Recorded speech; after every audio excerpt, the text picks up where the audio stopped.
खुशामदीद कहते हैं जवेरिया आपको। और सबसे पहले गुफ्तगू की शुरुआत पाकिस्तान ख़वातीन अंडर 19 टीम की कारकर्दगी से कर लेते हैं। पाकिस्तान ख़वातीन क्रिकेट टीम मुस्तकबिल की जो खिलाड़ी हैं उन्होंने उमदा कारकर्दगी का मुजाहरा किया। बांग्लादेश के दौरे में पहली मरतबा कोई T20 सीरीज़ अपने नाम की, जिसमें उनकी कप्तान ईमान नसीर जो गुज़िश्ता दिनों हमारे साथ इस प्रोग्राम में मौजूद थी खासी पुरएतमाद नज़र आई। और न सिर्फ इस सीरीज़ की वो टॉप स्कोरर रहीं बल्कि उन्होंने क़यादत भी उमदा की और इस टीम के जो कोच थे वो मसरूर थे। बड़ा खुश आइंद है कि वो बहुत ज़बरदस्त टूर करके आए। सबसे बड़ी बात कि अंडर 19 टीम को पहले ऐसे टूर्स मिलते नहीं थे, लेकिन जितने शॉर्ट टाइम पे ये लोग बने और जब मैंने इनके सीरीज़ के कुछ मैचेस देखे तो बड़ी कॉम्पिटिटिव टीम लगी और बड़ा अच्छा फाइटिंग स्पिरिट था। और जहाँ तक आपने कैप्टन की बात की है, बड़े काम एक कैरेक्टर है, बड़ी अच्छी टेक्निक है। और सबसे प्लीजिंग अपॉइंटमेंट जो है वो मेरे नज़दीक मसरूर सर का है, क्योंकि मैंने हमेशा से ये एडवोकेट किया है कि ग्रास रूट लेवल पे ऐसे ही मेहनती कोचेज़ होने चाहिए जो प्रोडक्ट तैयार करके बड़ी टीम को दे सकें। तो ये बहुत इंपॉर्टेंट होता है कि छोटे लेवल पे अगर बहुत काबिल कोचेज़ आपके पास होते हैं तो बड़े लेवल पे एक अच्छा प्रोडक्ट जाता है और फिर बड़े लेवल पे फिर इतनी प्रॉब्लम्स नहीं होती। हमारे यहाँ थोड़ा ऑपोजिट हो जाता है, छोटे लेवल को नेगलेक्ट कर दिया जाता है और फिर जब वो बड़े लेवल पर जाते हैं उनके बहुत सारे फ्लॉज होते हैं और तब जब वो पक्के हो जाते तो फिर बड़ी मुश्किलात का सामना करना पड़ता है। तो well done to PCB for his appointment. और ये सिर्फ अभी के लिए नहीं रखना, चाहे रिजल्ट जैसे भी हों, उतार चढ़ाव आते हैं, लेकिन मेरे ख्याल में ऐसी अपॉइंटमेंट्स मज़ीद होनी चाहिए ताकि छोटे लेवल पर जब ऐसे मेहनती कोचेज़ आपके साथ होते हैं तो अच्छे प्रोडक्ट्स निकल के सामने आते हैं। अच्छा जवेरिया, मौजूदा सीनियर ख़वातीन क्रिकेट टीम जिसने हाल ही में श्रीलंका में ICC ख़वातीन क्रिकेट वर्ल्ड कप में पार्टिसिपेट किया, फातिमा साना की क़यादत में उनकी कारकर्दगी काबिल ज़िक्र न रही, कोई वो मैच नहीं जीत सके। इसमें सबसे ख़राब सूरत हाल बैटर्स की कारकर्दगी, सिर्फ सिदरा अमीन ऐसी बैटर थी जिन्होंने 7 मैचों में 27.6 की औसत से 138 रन बनाकर न सिर्फ सर फहरिस्त रहीं बल्कि वो पाकिस्तान ख़वातीन टीम में निफ सेंचुरी बनाने वाले भी वाहिद बैटर रहीं। कैसा देखती हैं आप इस कारकर्दगी को? आपने मैचेस भी देखे होंगे, आप पाकिस्तान टीम की कप्तान भी रही हैं, आपको क्या मसला लगा? देखिए आई वुड से अगर हम सिर्फ मलबा प्लेयर्स पे डाल देंगे तो अनफेयर होगा उन पे। टीम अभी ट्रांजिशन फेज़ में है, यस गलतियाँ प्लेयर्स की भी होती हैं, लेकिन थोड़ा बहुत मैं सिस्टम पे भी कहूँगी कि इतना बहुत ज़्यादा उतार चढ़ाव है सिस्टम में। और बहुत कोचेज़ आते हैं, बहुत कोचेज़ जाते हैं। कोचेज़ आते हैं उनको इतना इल्म नहीं होता विमेंस क्रिकेट का, फिर जब वो जाने लगते हैं तो उनको बहुत कुछ समझ आ रही होती है। तो आई थिंक उस सिस्टम को लाने की बहुत ज़्यादा ज़रूरत है जो विमेंस क्रिकेट को समझते हैं। और जब आप वर्ल्ड कप में जाने से पहले देखें तो पाकिस्तान टीम कोई बहुत ज़्यादा टूर्स नहीं करती है, सिर्फ ICC चैम्पियनशिप के जो टूर्स होते हैं वो लोग करते हैं। और एक कॉम्पिटिटिव सीरीज़ एक ही उनको मिली जो साउथ अफ्रीका के अगेंस्ट थी और पीछे वो T20s खेलते आ रहे थे। तो मेरे ख्याल में अभी थोड़ा सा हमें उन पे हल्का हाथ रखने की ज़रूरत है और वो एक ट्रांजिशन फेज़ में इवेंचुअली जब सिस्टम बेहतर हो जाएगा, क्योंकि हर एक को अपनी एफ़र्ट्स पुल इन करनी है। हमारा प्रॉब्लम ये है विमेंस क्रिकेट सारा साल कोई उस पर ख़बर नहीं रखता, कोई उस पर नज़र नहीं रखता, लेकिन जैसे वो वर्ल्ड कप्स में आती है तो बस सामने नज़र कौन आता है? Women's team. तो वो जो रूट कॉज है वो भी तो देखने हैं ना हमने। तो मेरे ख्याल में प्रॉब्लम काफ़ी जगहों पे हैं जिनको रेक्टिफाई करने की ज़रूरत है, उसके बाद बेहतरी आएगी। अभी इतनी कोई ख़ास बेहतरी नहीं है। आई होप जो न्यू मैनेजमेंट आई है वो कोई डिफरेंस लेके आ सकें।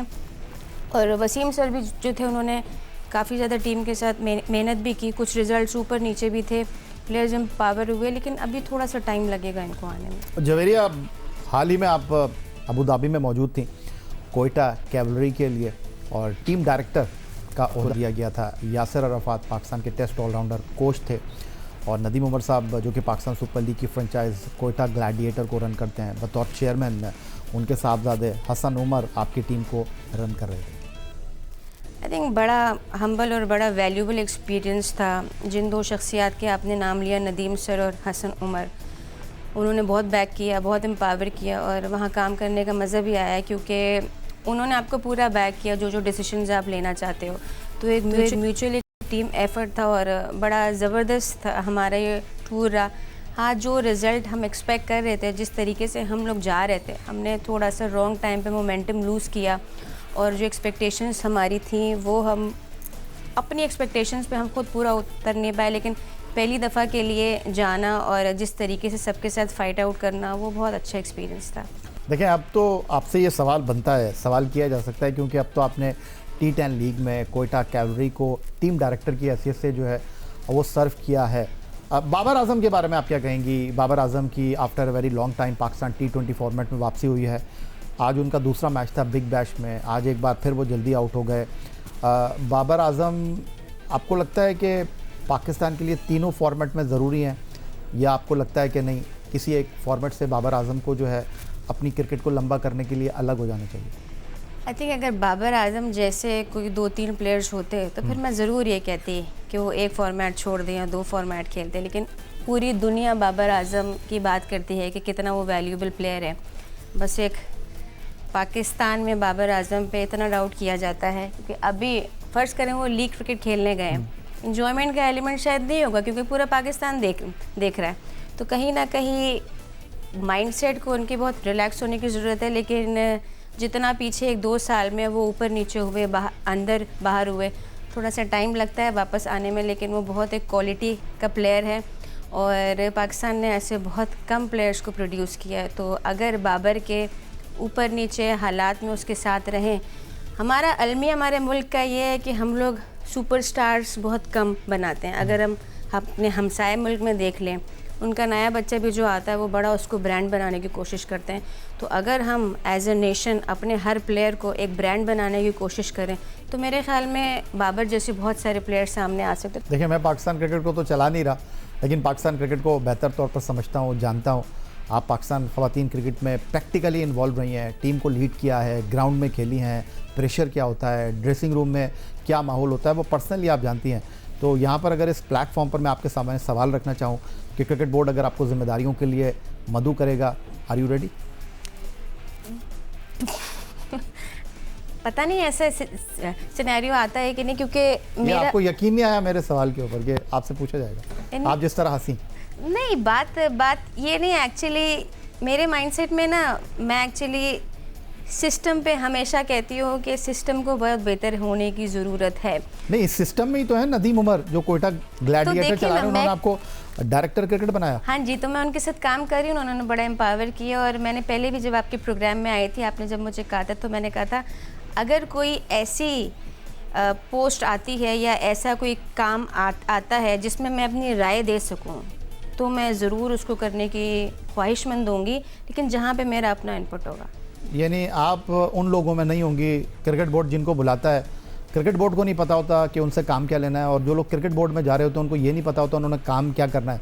तो आप कह रही हैं मैं इस तरह नहीं बनना चाहूँगी? नहीं, मेरे ख्याल में मैं अपने साथ ज़्यादती करूँगी अगर मैं कहीं जाऊँ और वहाँ पे डिफरेंस ना क्रिएट कर सकूँ और अपना विजन में ना लेके आ सकूँ, तो वहाँ पे मैं ख़ुद भी खुश नहीं रह पाऊँगी। तो मेरी कोशिश और ख्वाहिश होगी कि मैं नेक नियति से जितना हमने सीखा है, जितना इस मुल्क ने हमें दिया है, हम उसको डिलीवर करें, लेकिन अपना एक विज़न और अपने एक माइंडसेट के साथ। बहुत शुक्रिया जवेरिया हमें ज्वाइन करने के लिए। पाकिस्तान ख़वातीन क्रिकेट टीम की साबिक कप्तान, जिन्होंने बैनुल क्रिकेट में पाकिस्तान को वनडे इंटरनेशनल और T20 क्रिकेट में रिप्रेजेंट किया, आज हमारे साथ मौजूद थी और बहुत उम्दा अंदाज में इन्होंने गुफ्तगू की और जो पाकिस्तान क्रिकेट के साथ इन्होंने देखा और अब जो बेहतरी ये समझती हैं, उस हवाले से उन्होंने अपने ख़यालात का इजहार किया।